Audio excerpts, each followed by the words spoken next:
बच्ची को मार दो। कई बार हम बड़ों की पेचीदा जिंदगी की वजह से हमारे निर्दोष बच्चों की जिंदगी, उनकी खुशी, उनके सपने गेहूं के साथ घुन की तरह पिस जाते हैं। उनका वर्तमान, उनका भविष्य खतरे में पड़ जाता है। आज हम एक ऐसे परिवार की कहानी लेकर आए हैं जहां परिवार के हर बड़े सदस्य की जिंदगी इतनी जटिल, इतनी बिखरी हुई थी कि जिसकी वजह से तीसरी क्लास में पढ़ने वाली एक 8 साल की मासूम बच्ची नेहा की जिंदगी दांव पर लग गई, या शायद उसके साथ कामिनी की जिंदगी भी किसी दांव का शिकार हो गई।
नानी हम कहाँ आ गए?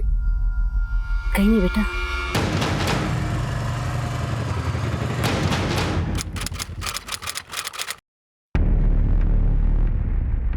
सर, ये हमारी 5 साल की बेटी है नेहा। आज सुबह ही स्कूल छोड़ के आए थे, लेकिन अभी तक घर नहीं लौटी है। आप नेहा को स्कूल सिर्फ छोड़ने जाते हैं, लेने नहीं?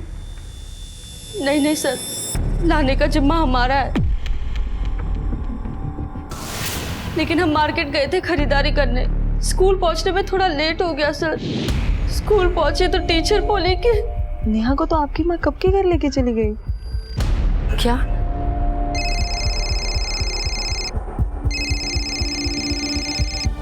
हेलो, हम बोल रहे हैं सुमन।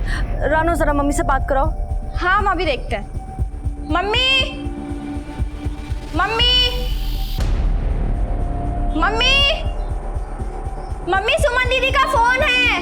मम्मी, पता नहीं कहाँ चली गई। दीदी तुमने मम्मी को देखा है क्या? हम तुमसे कुछ पूछ रहे हैं, जवाब तो दो, या कानपुर में हड़ताल है? तुम मम्मी को आवाज लगाई हो, जवाब मिला नहीं ना? मतलब मम्मी घर में नहीं है। सुन लिया ना तुमने? हाँ मम्मी के फोन पर ही फोन कर लो।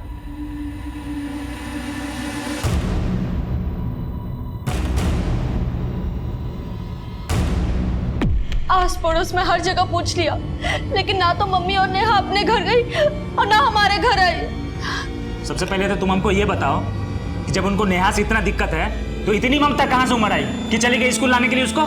दिक्कत क्या मतलब? अरे सर क्या बताएं, वो हमारी सास है ना, कामिनी शुक्ला। ये हमारी बेटी नेहा को बिल्कुल पसंद नहीं करती है। मेरी बच्ची फूटी आंख नहीं सुहाती है उसको। हाँ हाँ, तुम तो ऐसे बोल रहे जैसे तुम्हारी माँ हमारी बच्ची की आरती उतारती है, मर जाती है। अरे वो हमारी बेटी को कोसती है। सर, हमारी सास हमें बिल्कुल पसंद नहीं करती, इसलिए वो हमारा पूरा गुस्सा हमारी बच्ची नेहा पे उतारती है। तुम्हारी माँ से फिर भी अच्छी है। वो तो तुम्हारी माँ को लड़का चाहिए था, इसलिए बार बार बोलती थी।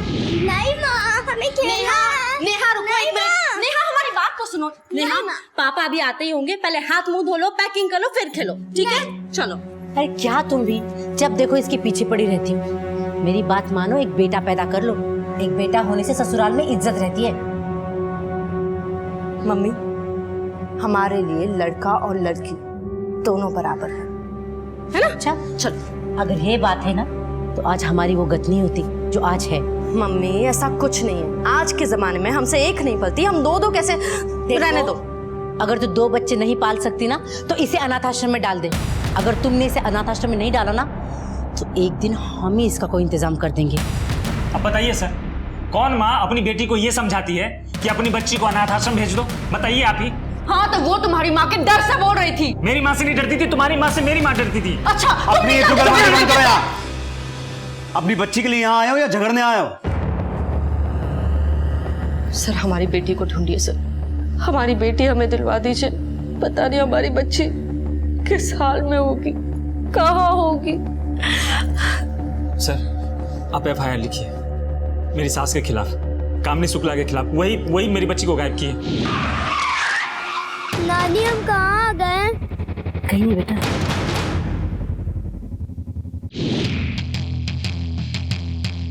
नेहा और कामिनी जी का फोटो, कामिनी जी के कार डिटेल्स और उनका फोन नंबर बाहर लिखवा दीजिए। हम तहकीकात शुरू करते हैं। अगर कुछ पता चलेगा तो आपको इत्तला करेंगे। जी सर। इन पति पत्नी के बीच कुछ ठीक नहीं लग रहा। सक्सेना, फिलहाल हमारा टारगेट ये दोनों नहीं, हमें पहले कामिनी और नेहा के बारे में पता लगाना है। और एक बात नोट की, सुमन को अपनी बेटी की चिंता तो थी, अपनी माँ की कोई चिंता नहीं। बेटी सुमन और दामाद विवेक नेहा की नानी कामिनी पर ही नेहा के अपहरण का इल्जाम लगा रहे थे।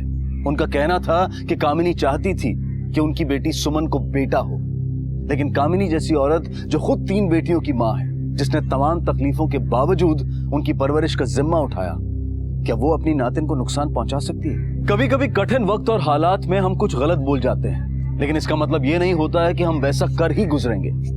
क्या कामिनी ने जो कहा था वो कर दिखाया था, या फिर वो भी नेहा के साथ किसी मुसीबत में फंस गई थी? आखिर इन घटनाओं के पीछे किसका हाथ था?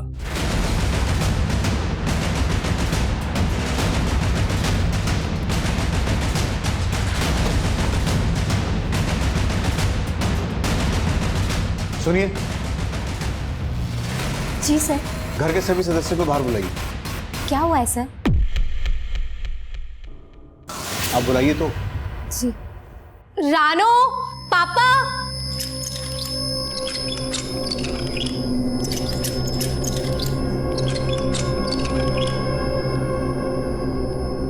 कामिनी जी कहाँ है? सर हमें नहीं पता मम्मी कहाँ है। हमें भी नहीं पता, हम भी हैरान। सर हमें भी नहीं मालूम मम्मी कहाँ है और कब गई है। सुमन दीदी का भी कॉल आया था तो हमने उन्हें भी बता दिया है। आपकी दीदी सुमन और उनके पति विवेक ने ही एफआईआर दर्ज करवाई है कि आपकी मम्मी कामिनी ने नेहा को किडनैप किया है। आप एफआईआर लिखिए कामिनी शुक्ला के खिलाफ। वही मेरी बच्ची को गायब की है। नहीं सर, मम्मी नेहा का किडनैप क्यों करेंगी? तो फिर आपकी मम्मी है कहाँ?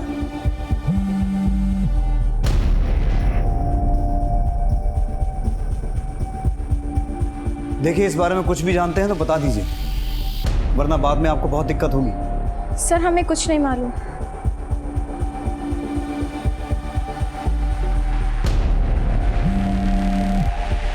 ताज्जुब की बात है, घर का एक सदस्य गायब हो गया और जैसे किसी को कोई फर्क ही नहीं पड़ा।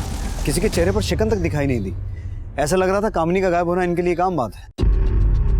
ये भी तो मुमकिन है कि परिवार वाले कुछ बताना ही नहीं चाहते, इसलिए किसी ने रिएक्ट नहीं किया। सक्सेना, तब तो रिएक्शन और लाउड आना चाहिए था। मुझे लगता है ये लोग कुछ नहीं, बहुत कुछ छुपा रहे हैं। कामिनी के फोन की लास्ट लोकेशन पता करो। स्कूल से निकलने वाले हर रास्ते पे पूछताछ करो कि वो गाड़ी लेके कहाँ जा सकती है। सर, हम सबकी ये चाहत होती है, कोशिश होती है कि हमारा परिवार प्यार और विश्वास के धागों से बंधा हो, एक दूसरे के लिए फिक्र हो। तो फिर ऐसा क्या हो जाता है कि शुक्ला परिवार की तरह हमारे रिश्तों में भी कड़वाहट, खटास और नफरत आ जाती है। एक ही घर में रहने वाले लोग या तो अजनबी बन जाते हैं या फिर दुश्मन। जिस घर में ऐसा घुटन भरा माहौल हो, वहां बच्चे खुलकर कैसे जी सकते हैं? उन्हें कैसे संस्कार, कैसी परवरिश, कैसा वर्तमान और भविष्य मिल सकता है? जाने अनजाने में किसी और की गलती की सजा ये निर्दोष पा जाते हैं।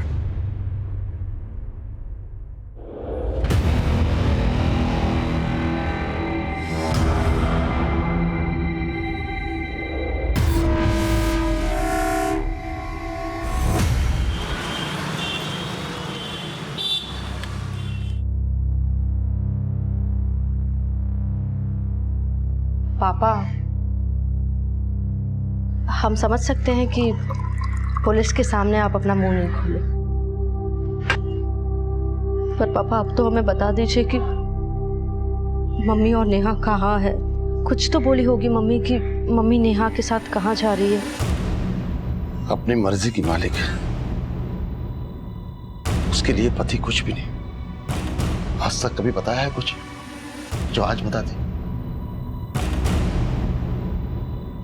मुझे कामिनी की नहीं, नेहा की फिक्र है। वो उसे अपने साथ क्यों लेकर गई?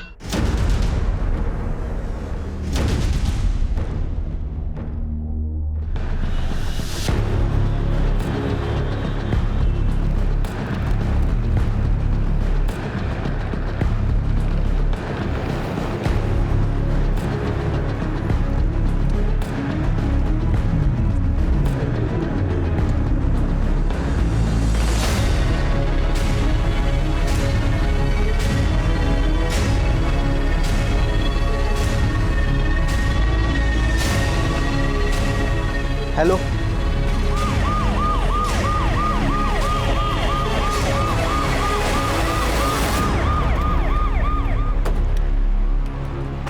सर आइए, ये देखिए।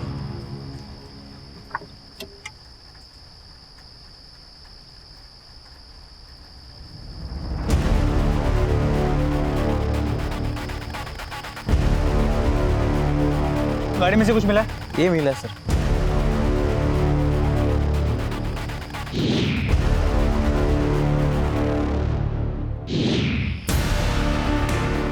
आसपास देखो कुछ मिलता है क्या? जी सर। गाड़ी में भी चेक करो। और राज, गाड़ी में जो ब्लड सैंपल्स है उन्हें लैब में टेस्टिंग के लिए भेज दो।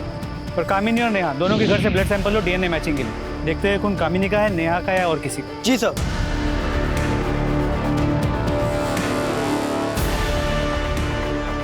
हाँ सर, यहाँ कामिनी की गाड़ी स्कूल से 6 किलोमीटर दूर एक सुनसान जगह पे मिली है, लेकिन आसपास ना कामिनी है ना नेहा। और सर गाड़ी के पैसेंजर सीट पे कुछ खून के धब्बे मिले। क्या? लेकिन कामिनी अपनी कार में नेहा को लेकर किसी सुनसान जगह पे क्यों जाएगी? और जैसे कि तुम कह रहे हो कि कार में ब्लड ट्रेसेस मिले हैं, इसका मतलब है कुछ बड़ा हुआ है। कामिनी की कार में खून मिलने के बाद किसी बड़े हादसे की तरफ इशारा मिल रहा था।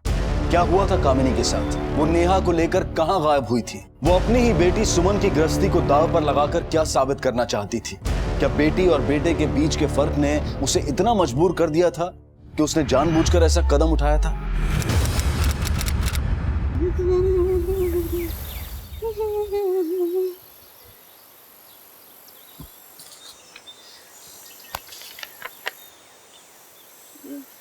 दीदी, दीदी नोटिस आया है, अगर बिजली का बिल नहीं भरा तो लाइट कट जाएगी। दीदी सुन रही हो? और मम्मी का भी 2 दिन से कुछ अता पता नहीं है, अब क्या करेंगे? दीदी हम तुम्हें कुछ बोल रहे हैं। मम्मी ने तो हमें फंसा दिया। सारे दोस्तों को बोला था कि हम बर्थडे की पार्टी देंगे, अब क्या बोलेंगे उनको? यहाँ घर की बिजली कट होने की नौबत आ गई है, बाई भी काम छोड़ के चली गई है, पर तुम हो कि तुम्हें तो पार्टी देने की पड़ी है। अरे कौन एलिजाबेथ की औलाद हो तुम कि पार्टी नहीं दोगी तो तुम्हारी शान में धब्बा लग जाएगा? हाँ ही बड़ी पार्टी देने वाली। दीदी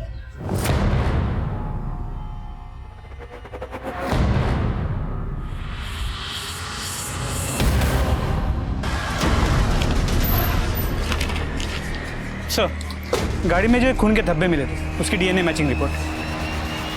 खून नेहा का है। नेहा का?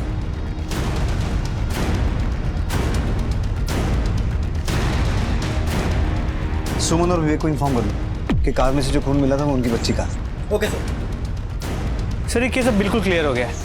कामिनी नेहा को पसंद नहीं करती थी, उसे सुमन से दूर करना चाहती थी। अगर तुमने इसे अनाथ आश्रम में नहीं रखा ना तो एक दिन हम ही इसका कोई इंतजाम कर देंगे। इसलिए कामिनी ने नेहा को स्कूल से पिक किया, एक सुनसान जगह पे ले गई, उसे मार दिया और खुद फरार हो गई। नानी हम कहाँ आ गए? कहीं नहीं बेटा।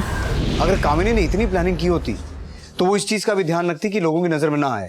वो इस तरह से सबके सामने नेहा को स्कूल से पिक नहीं करती और अपनी गाड़ी ऐसे नहीं छोड़ती। हो सकता है कामिनी खुद किसी हादसे का शिकार हुई हो या फिर कामिनी और नेहा दोनों। सर अगर ऐसा है तो फिर मौका वारदात में नेहा के खून का मिलना एक बड़े हादसे की तरफ इशारा कर रहा है। सक्सेना, अगर इस केस में हमें आगे बढ़ना है तो हमें कामिनी के बारे में और इन्फॉर्मेशन निकालनी पड़ेगी। लेकिन प्रॉब्लम यह है कि उसके घर वाले कुछ बोल नहीं रहे हैं। कामिनी के बारे में बाहर से इन्फॉर्मेशन निकालता है, उसकी बैंक डिटेल्स निकालो। वो जहाँ कहीं भी है उसे पैसों की जरूरत तो पड़ेगी। अगर उसने किसी एटीएम से पैसे निकाले तो हमें उसकी लोकेशन का पता चल सकता है और उसके आस पड़ोस में से भी उसके बारे में पूछताछ करो। जी सर। क्या बताओ कामिनी के परिवार के बारे में? उसका पति बेचारा कुर्सी से हिल भी नहीं पाता और दिव्यम को तो अभी अभी ब्यूटी पार्लर में नौकरी लगी थी, बाकी सब तो घर में बैठ के खाते हैं। जैसे तैसे तो कामिनी ने उसकी बेटी सुमन उसके हाथ पीले कर दिए। 10 साल हो गए राजकमल के एक्सीडेंट को, पर घर में कोई चीज की कमी नहीं है। पता नहीं कामिनी पैसे कहाँ से लाती है।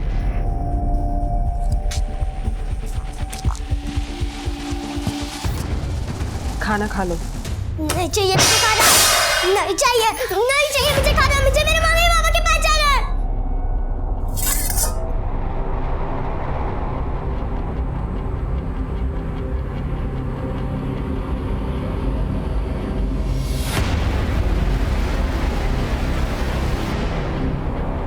खाना खा लो। नहीं चाहिए मुझे खाना, मुझे मेरे मम्मी पापा चाहिए।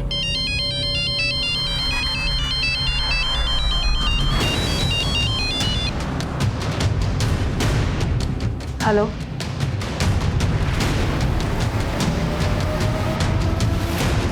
ठीक है।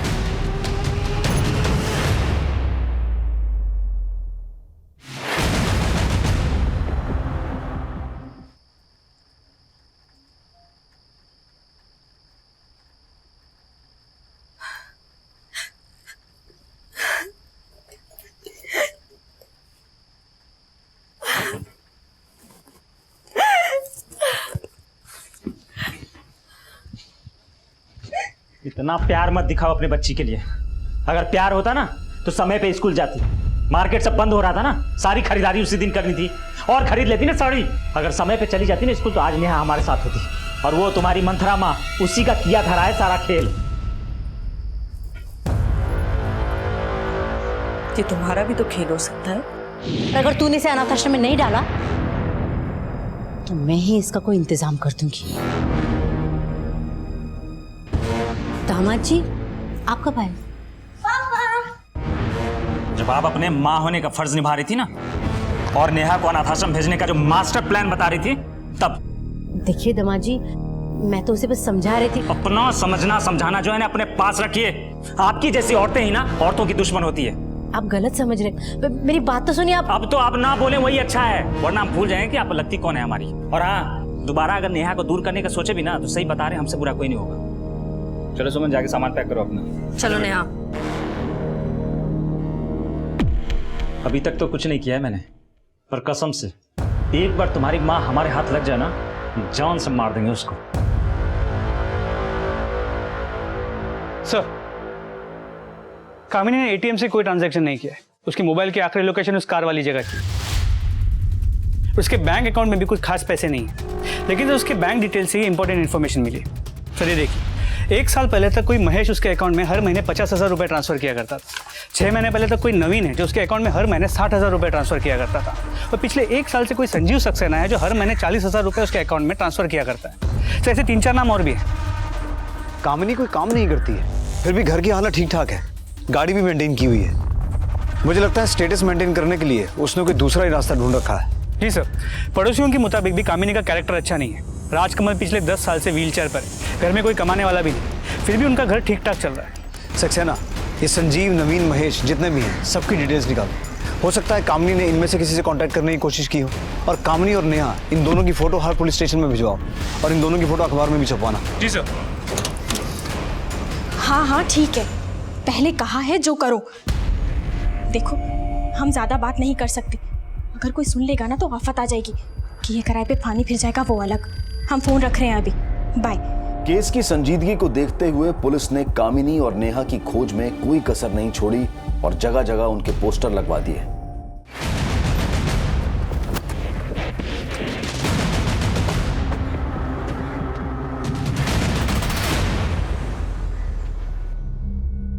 सर, मेरा उससे कोई चक्कर वक्कर नहीं था। अगर वो मेरे लिए कुछ करती थी तो पैसों से मैं उसकी मदद किया करता था। संजीव, तुमने इस महीने के पैसे ट्रांसफर नहीं किए? अरे परेशान क्यों होती हो, कर दूंगा। एक हाथ दे एक हाथ ले, सर अपना तो सीधा सा फंडा है। उसे मुझसे पैसों के अलावा और कुछ नहीं चाहिए था और मुझे समझ गए। कुछ आइडिया है वो कहाँ जा सकती है? उसने तुमसे या तुमने उससे कोई कांटेक्ट किया? नहीं सर। सर, कामिनी के साथ मेरा अफेयर मेरी बीवी के कार एक्सीडेंट में गुजर जाने के बाद शुरू हुआ था। हालांकि उसे मैं बहुत पसंद भी करता था और उससे शादी भी करना चाहता था, पर यह बात मैंने उससे कई बार कही भी थी। लेकिन उसने कहा कि देखो, ये ख्याली पुलाव पकाना बंद करो। हमारे बीच में जो भी है बस यही तक है। ये प्यार व्यार ना सारा झूठ चक्कर है और मुझ पर बहुत सारी जिम्मेदारियां हैं। मैं ये जो सब कुछ कर रही हूँ ना अपने घर वालों के लिए कर रही हूँ। तो लेकिन कामनी, मैं तुमसे बहुत प्यार करता हूँ और मैं तुमसे शादी करना चाहता हूँ। सेंटिमेंटल होने की कोई जरूरत नहीं है। वैसे भी इस उम्र में शादी करने का मेरा कोई शौक नहीं है और ना ही कोई ख्वाहिश। अरे लेकिन इसमें बुराई क्या है? एक पति से परेशान हूँ, उसमें अच्छाई भी क्या है? अरे लेकिन मेरी बात तो सुनो कामनी। तो उसने आपका घोड़ी चढ़ने का सपना तोड़ दिया और साथ ही दूसरे मर्दों के साथ संबंध भी बनाती रही। कहीं इसी बात से नाराज होकर आपने तो गायब नहीं किया उसे? सच सच बताइए महेश जी, क्या किया कामिनी के साथ? मैं उसकी मर्जी का सम्मान करता था और उसकी मजबूरी को समझता भी था। मैं उसे गायब करने या उसे नुकसान पहुंचाने के बारे में तो सोच भी नहीं सकता।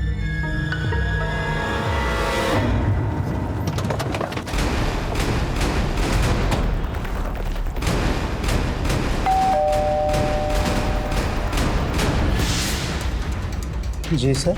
नवीन बजाज घर पे हैं?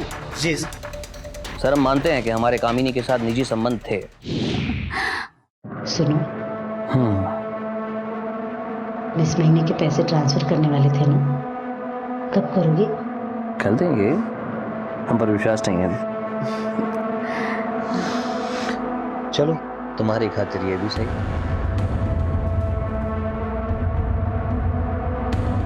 पूरे 60,000। अब खुश? लेकिन इस बात को बहुत जमाना हो गया, एक वक्त हो गया। और वैसे भी कामनी 3 जवान बेटियों की माँ थी। इश्क का भूत एक दिन तो उतरना ही था।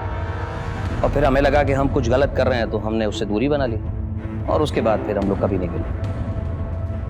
जब आप उनके साथ रिलेशनशिप में थे तो बहुत कुछ शेयर किया होगा, पसंद नापसंद, कहाँ जाना पसंद करती हैं, कहाँ नहीं पसंद करती हैं, कुछ आइडिया है? सर, बड़ी ही चालबाज औरत थी, कुछ भी कर सकती है वो। अब ऐसे लोग किससे संबंध रखते हैं किससे नहीं, अब हमें इन बातों में कोई दिलचस्पी नहीं। ताज्जुब की बात है, कामिनी के इतने सारे आदमियों के साथ संबंध है, लेकिन जब हम कामिनी के घर गए तो उसके घर वाले ऐसे बता रहे थे जैसे उन्हें कुछ पता ही ना। हो सकता है हमसे कुछ छुपाना चाहते हो। कामिनी के इतने सारे लोगों के साथ अफेयर्स थे, हो सकता है उनमें से किसी चोट खाए आशिक का ये काम हो। उसने कामिनी से बदला लेने के लिए कामिनी को गायब किया हो और नेहा इस केस में गेहूं के साथ घुन की तरह पिस गई। ये भी तो मुमकिन है कि कामिनी इनमें से किसी आदमी को ब्लैकमेल कर रही है और उस आदमी ने बदला लेने के लिए किया, या फिर कामिनी के किसी घर वाले का ही खेल हो।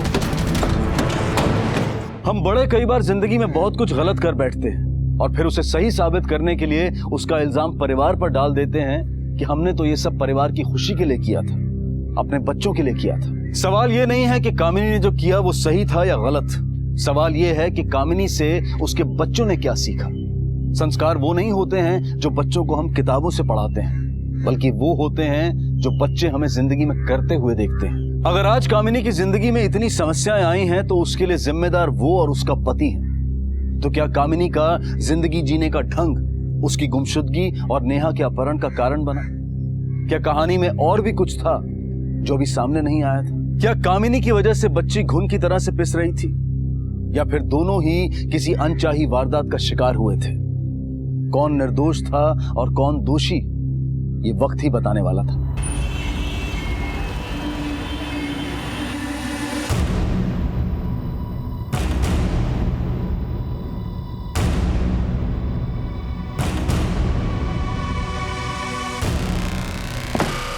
हाँ ठीक है, तुम फोन रखो, हम पहुंच रहे हैं। ठीक है, बाय। आप अच्छी तरह से जानते हैं कि आपकी पत्नी क्या काम करती है, कहां से इतने पैसे लाती है। इस बारे में हम क्या कहते? कोई इज्जत की बात तो नहीं थी। वैसे कितने लोगों के साथ संबंध थे उनके? सर, एक के साथ हो तो बताएं, यहाँ तो अनगिनत है। अभी कहाँ हो सकती हैं वो? सर, हमें क्या पता कहाँ हो सकती हैं और किसके साथ हो सकती हैं। एक ही छत के नीचे रहकर काफी अनजान रहते हैं आप एक दूसरे से। तुम्हारी छोटी बहन कहाँ है? उसे बुलाओ। मैंने पूछा तुम्हारी छोटी बहन कहाँ है? सर, वो घर पर नहीं है, भाग गई है। मैंने इतनी मेहनत से जो भी पैसा कमाया था वो भी लेकर भाग गई है। कितने पैसे थे? सर, पूरे 25,000। सक्सेना, रानू की फोटो और मोबाइल नंबर ले लो इनसे। सर मैंने मम्मी पापा के पास जाना, लेके चल लो ना आंटी।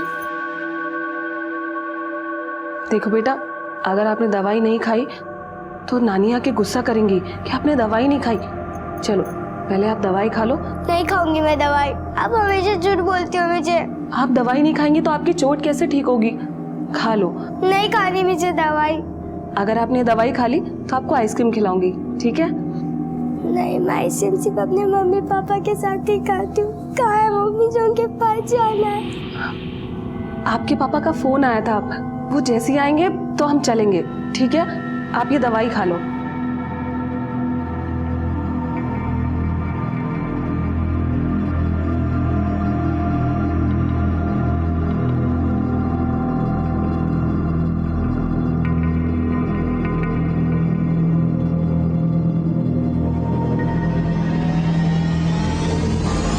ये रानू आखिर जा कहाँ सकती है? कहीं कामिनी और राना को कोई प्लान तो नहीं था और मौका पाते ही रानू फरार हो गई। सक्सेना, 26 अक्टूबर का इस पूरे परिवार का कॉल रिकॉर्ड निकालो। पता करो शाम को 4 बजे के आसपास जब कामिनी और नेहा गायब हुए थे, ये सब कहाँ थे, और रानू का फोटो सर्कुलेट करवाओ। सर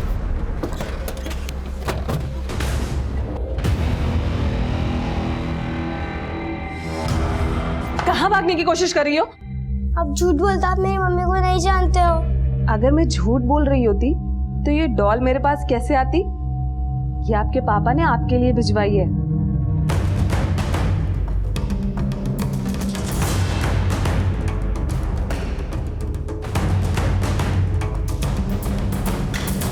ये तो एंजेलिका है।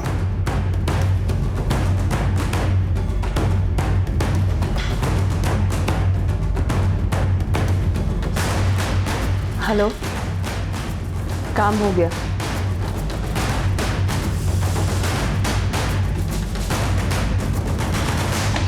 सर, कामिनी शुक्ला के फैमिली में से किसी की भी मोबाइल की लोकेशन 26 अक्टूबर को क्राइम सीन की नहीं है, और उसका पति राजकमल तो मोबाइल फोन यूज भी नहीं करता। तो हो सकता है कि कामिनी खुद भाग गई हो, लेकिन वो भागेगी क्यों और अपनी नातिन को लेके क्यों जाएगी? लेकिन कामिनी की कार में से नेहा का खून मिला है, इसका मतलब है कुछ तो हुआ है। अब या तो कामिनी और नेहा दोनों के साथ कुछ हुआ है, या फिर नेहा के साथ कामिनी ने ही कुछ किया है। पर क्या वाकई एक औरत अपनी नातिन से इतनी नफरत कर सकती है कि उसका खून कर दे, वो भी बिना वजह? रानू के कॉल डिटेल्स आए? सर जल्दी आ जाएंगे।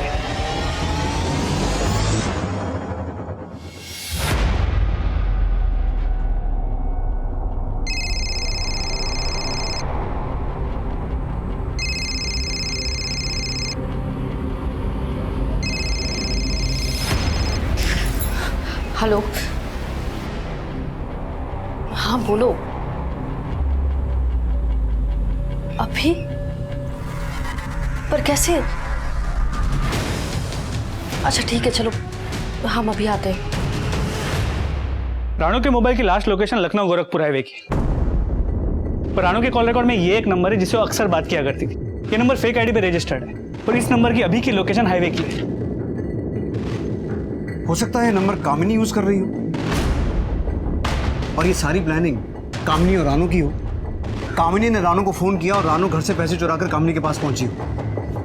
सक्सेना, अगर ये थ्योरी सही है तो उनके शहर छोड़ने से पहले हमें उन्हें पकड़ना होगा। लेकिन वो नेहा को अपने साथ क्यों ले जाएंगे, और उसके साथ करना क्या चाहते होंगे? अब इसका जवाब तो रानू या कामिनी दे सकता है।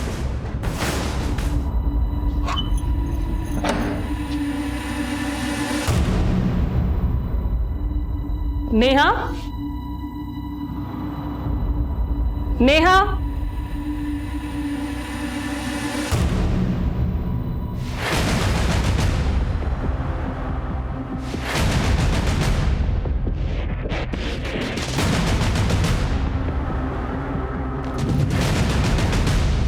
नेहा, नेहा, कहाँ भाग रही हो? हाँ, चुपचाप यहाँ बैठ जाओ जाकर।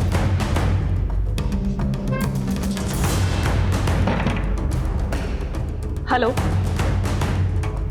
हमसे नहीं होगा, हमने बहुत कोशिश कर ली।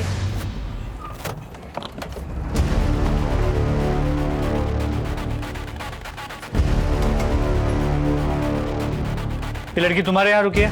हाँ सर। कौन से कमरे में? ये 202 में। चलो। तेरे साथ सब कुछ किया, अपने नहीं करूंगा मैं। क्यों नहीं करेगा शादी? नहीं करूंगा शादी। क्यों नहीं करेगा शादी? तुझे करनी पड़ेगी शादी। नहीं करूंगा शादी। क्या कर रहा तू? पागल हो क्या? छोड़ो उसे।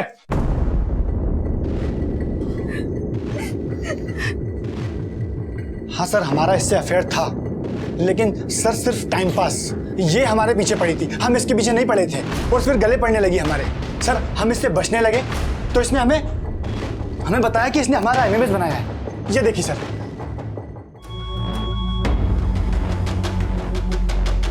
इसके बाद इसने हमें ब्लैकमेल किया कि अगर हमने इससे शादी नहीं की तो ये हमारा वीडियो वायरल कर देगी। सर इसलिए हम डर गए थे, इसलिए सर हमने प्लान बनाया कि हम इसे लेकर कहीं दूर चले जाएंगे। हाँ ठीक है, तुम फोन रखो, हम पहुंच रहे हैं। ठीक है बाय। हम एमएमएस नहीं बनाते तो क्या करते? लड़कों को आदत होती है इधर उधर मुंह मारने, लेकिन शादी के लिए सिर्फ अच्छी लड़की चाहिए। घर से तो हम सारी उम्मीदें खो चुके थे। सर पापा की हालत तो आप देखे ही थे, मम्मी भी कोशिश कर करके हार मान गई थी। मेरी बेटियां बहुत गुणी हैं, आपके घर को स्वर्ग बना देंगी। कम से कम एक बार देखिए। भाई साहब सुनिए तो। भाई साहब क्या हुआ माँ? क्या बोले लड़के वाले? हाँ कर दी उन्होंने? देखो अब ना मैं थक चुकी हूँ। तुम लोग अपनी जिम्मेदारी खुद उठा लो। किसी भी लड़के को पटाओ, किसी को भी पसंद करो, जहाँ चाहिए उसके साथ भाग जाओ, पर मेरी छाती पे मूंग डालना बंद करो। सर जब घर के हालात ऐसे हो तो कोई क्या करे? दिव्यम दीदी की हालत तो इससे भी बदतर थी। मैंने तुझे कितनी बार समझाया था कि बार बार जो होती है ना वो गलती नहीं होती, बेवकूफी होती है। नहीं माँ उसने मुझसे कहा था वो मुझसे शादी करेगा, इसीलिए तो मैं। पर माँ अब उसका फोन नहीं लग रहा है माँ। उसे जो चाहिए था तुमसे मिल गया ना, अब तुम्हारी शक्ल क्यों देखना चाहेगा वो? देखो मेरे डॉक्टर से बात हो गई है, अभी भी वक्त है, अबॉर्शन किया जा सकता है। दिव्यम दीदी तो इतनी दुखी हो गई थी कि उन्होंने सुसाइड तक करने की कोशिश की, लेकिन अब वो शादी ही नहीं करना चाहती। और सुमन दी तो अपना घर बसाकर आराम से रह रही है। बचे हम क्या करते? सो हमें यही रास्ता सूझा, इसलिए हम यही करे सर। तुम्हारी माँ और नेहा कहाँ है? सर हमें माँ और नेहा के बारे में कुछ नहीं पता। हम तो विकी के साथ भागकर शादी करने के लिए निकले थे। कामिनी और नेहा की अब तक कोई खबर नहीं थी और ना ही कोई सुराग मिल रहा था। पुलिस की तमाम कोशिशें नाकाम साबित हो रही थीं और केस और ज्यादा उलझनों में धंस गया था।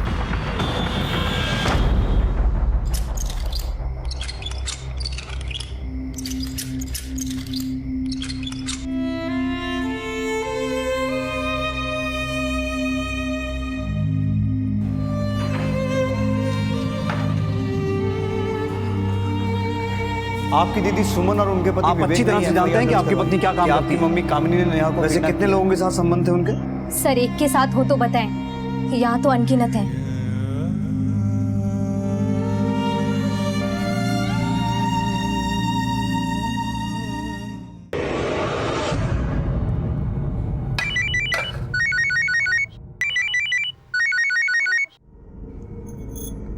हेलो, बच्ची को मार दो? नहीं नहीं नहीं, मैं उसे नहीं मार सकती। नहीं नहीं नहीं, तुम मत आना, मैं करती हूँ।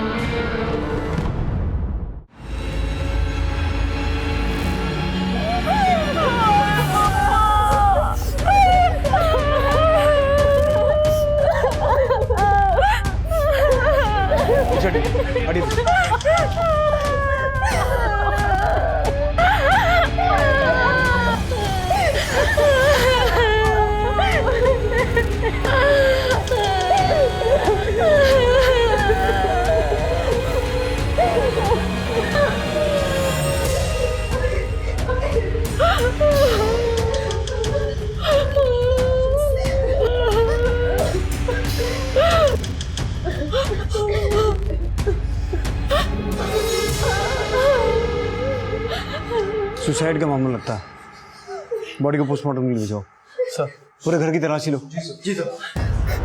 सर जब हम काम से घर लौटे तो देखा कि पापा यहाँ पड़े और पापा के बेड में ये अखबार और ये चिट्ठी रखी थी।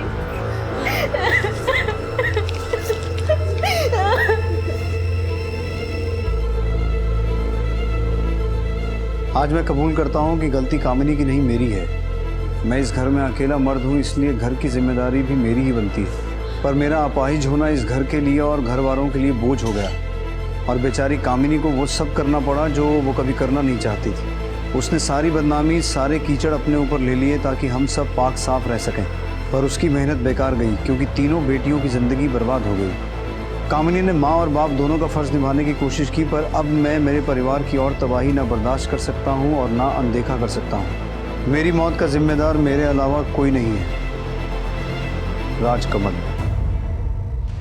शुक्ला परिवार में सिर्फ सुमन की ज़िंदगी ठीक चल रही है। बावजूद इसके राजकमल ने अपने सुसाइड नोट में ये लिखा कि उसकी तीनों बेटियों की ज़िंदगी बर्बाद हो गई। इसका मतलब ये है कि सुमन की ज़िंदगी सिर्फ दिखने में ठीक है, जबकि उसकी ज़िंदगी में भी कुछ चल रहा है। फिर तो सुमन की लाइफ की प्रॉब्लम ही कामिनी और नेहा के गायब होने का कारण हो सकती है। हो सकता है कि सुमन ने कामिनी की नेहा से छुटकारा पाने वाली बात मान ली और उसके बाद कामिनी नेहा को लेकर गायब हो गई। सक्सेना, अगर ऐसा है फिर तो कामिनी ने सुमन से कांटेक्ट जरूर किया होगा।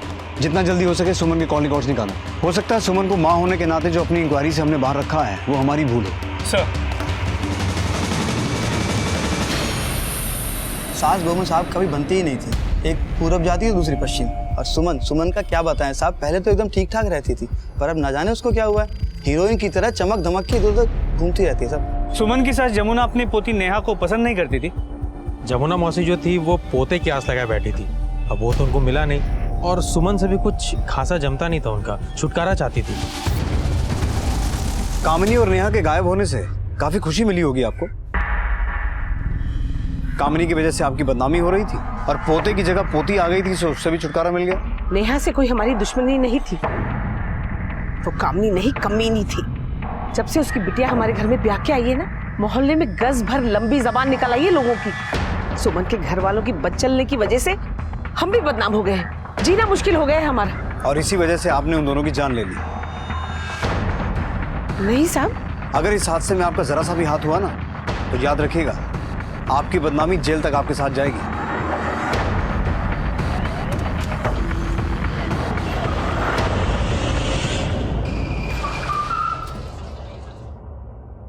सर, सुमन के कॉल रिकॉर्ड्स में कामिनी से कांटेक्ट की कोई बात सामने नहीं आई, लेकिन एक इंपॉर्टेंट बात यह पता चली है कि सुमन के कॉल रिकॉर्ड में 3 ऐसे नंबर हैं जो नवीन के नाम पे रजिस्टर्ड है। इनमें से एक नंबर तो खुद सुमन यूज कर रही है और इन तीनों नंबर में अक्सर बातें हुआ करती है। ये वही नवीन है ना जो कामिनी के अकाउंट में हर महीने 60-60 हज़ार रुपए जमा करता था? जी सर, जब हमने सुमन के बैंक डिटेल्स को चेक किया तो पता चला कि नवीन के अकाउंट से सुमन के अकाउंट में भी पैसे ट्रांसफर हुए हैं। इसके अलावा जब हमने नवीन के डिटेल्स को चेक किया तो पता चला कि जिस दिन नेहा गायब हुई उस दिन नवीन ने खुद के लिए, नेहा और सुमन तीनों के लिए मुंबई के लिए एयर टिकट्स बुक की थी। काफी मसाला इकट्ठा हो गया सक्सेना। अब आगे की कहानी नवीन और सुमन खुद बताएंगे।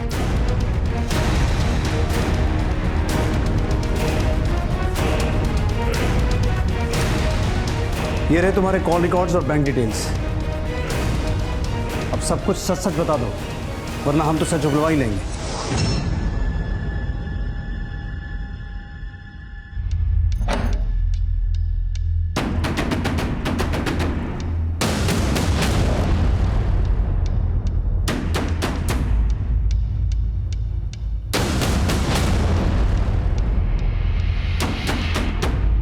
विवेक के पास बहुत पैसा है, ये सोचकर हमने उससे शादी कर ली। लेकिन सर, जब भी कोई जरूरत की चीज मांगो तो वो कहता है कि बजट नहीं है। सर, जो इंसान जरूरत से पहले बजट देखे वो हमारी इच्छाएं क्या पूरी करेगा? सर, जब हमारा अफेयर कामिनी से चल रहा था उसी दौरान हमें सुमन से प्यार हो गया। कामिनी हम दोनों को करीब आने नहीं देना चाहती थी। वो हमेशा चाहती थी कि सुमन किसी भी तरह मेरे चंगुल में ना पड़े, और इसी दौरान उसने आनंद फानन में एक लड़का ढूंढा और सुमन की शादी कर दी। फिर मैंने भी उसके बाद कामिनी से कोई रिश्ता नहीं रखा, सब खत्म कर दिया। पिछले 1 साल से हम मिल रहे हैं। नवीन, क्या तुम सच में ऐसा करोगे? अरे हम कह तो रहे हैं तुमसे कि तुम्हारे साथ साथ हम नेहा को भी अपना लेंगे। और फिर एक दिन हम भागने का प्लान बना रहे थे। देखिए, आपका, नेहा का और हमारा, हम तीनों के टिकट्स बुक हो चुके हैं। हम बहुत जल्दी लखनऊ से शिफ्ट हो रहे हैं। सब सुन लिया है हमने। कितनी बार समझाया है तुम्हें कि मेरी बेटी से दूर रहो।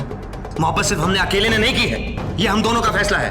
ये अगर इसमें इतनी बुद्धि होती ना तो अपनी बसी बसाई घर से नहीं उजाड़ती। तुम तो सलाह ना ही दो तो ही अच्छा है। हम अच्छे से जानते हैं कि तुमने अपनी जिंदगी में क्या क्या किया है। मैं भी देखती हूँ कि तुम दोनों यहाँ से कैसे जाती हो। सर, प्लान के मुताबिक सुमन को नेहा को स्कूल से लेने जाना था। किसी कारण से सुमन लेट हो गई और उससे पहले कामनी नेहा को लेकर स्कूल से चली गई। मम्मी नेहा को कहाँ लेकर गई, उसके साथ क्या किया, हमें कुछ। खुद कामनी के साथ क्या हुआ हमें इस बारे में कुछ भी नहीं खबर। ठीक है, फिलहाल तुम दोनों जा सकते हो, लेकिन जब तक ये केस सॉल्व नहीं हो जाता भागने की सोचना भी मत।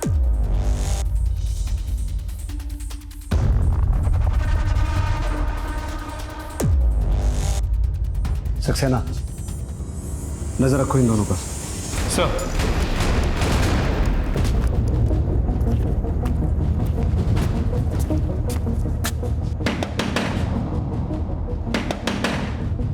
नेहा बेटा, नेहा जल्दी उठो, जल्दी चप्पल पहनो, जाओ बेटा जल्दी।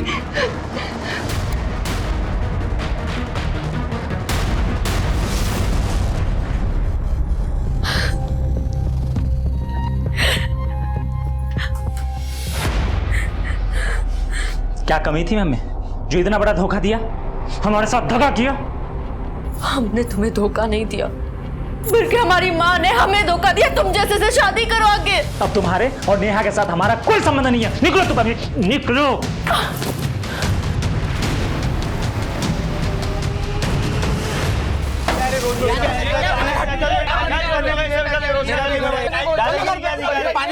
बंद करो सब। अरे वो दरोगा जी, ओ दरोगा जी, वो लड़की को क्या हो गया? क्या हो गया? वो लड़की को देखो, बच्ची गिर गई, बच्ची गिर गई। अरे कोई पानी लाओ, पानी जल्दी, पानी लाओ। क्या बेटा? नेहा बेटा, तुम्हारी नानी कहाँ है? वो उस दिन तुम स्कूल से लेने आई थी ना, उसके बाद क्या हुआ था? हम दोनों जा रहे थे तो बाइक वाले अंकल आके मेरी नानी की कार रोके उनको मार दिया था। फिर मेरे सर में चोट लग गई और मैं बेहोश हो गई थी। तो जिन अंकल ने तुम्हारी नानी की कार रोकी थी, उन्हें मारा था, तुम्हें उनका चेहरा याद है? नहीं, उन्होंने हेलमेट पहन रखा था। तो जब तुम्हें होश आया तुम कहाँ थी? मैं एक आंटी के घर थी। आंटी के घर पे?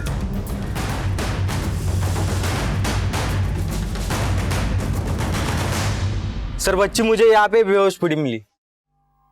नेहा बेटा, तुम यहाँ कैसे पहुंचे? वहाँ पे जंगल में से। और तुम जंगल में कैसे पहुंचे? वहाँ बस एक ही घर है।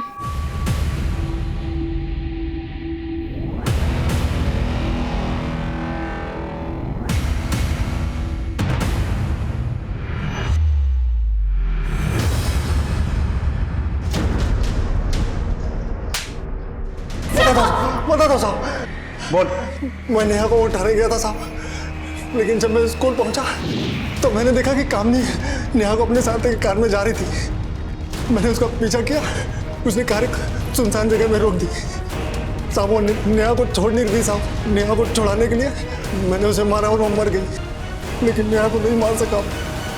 हमारी अपनी कोई औलाद नहीं है, इसीलिए जब ये नेहा को घर लेकर आए तो उसकी देखभाल करते करते मुझे उससे कब लगाव हो गया मुझे पता ही नहीं चला।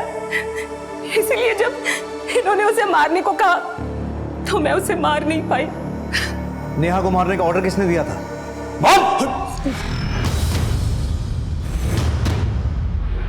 सर, हम सुमन को बहुत प्यार करते, लेकिन उसकी बच्ची को नहीं अपनाना चाहते थे। लेकिन एक सुमन है कि बिना बच्ची के हमारे पास आना ही नहीं चाहती थी, इसलिए फिर हमने रमन को बेचा कि उसकी बच्ची को किडनैप करे और मार दे।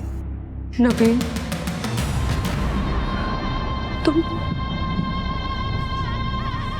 तुम हमारी बच्ची को मारना चाहते थे? तुम हमारी बच्ची को मारना चाहते थे? तुम इतने स्वार्थी कैसे हो सकते हो?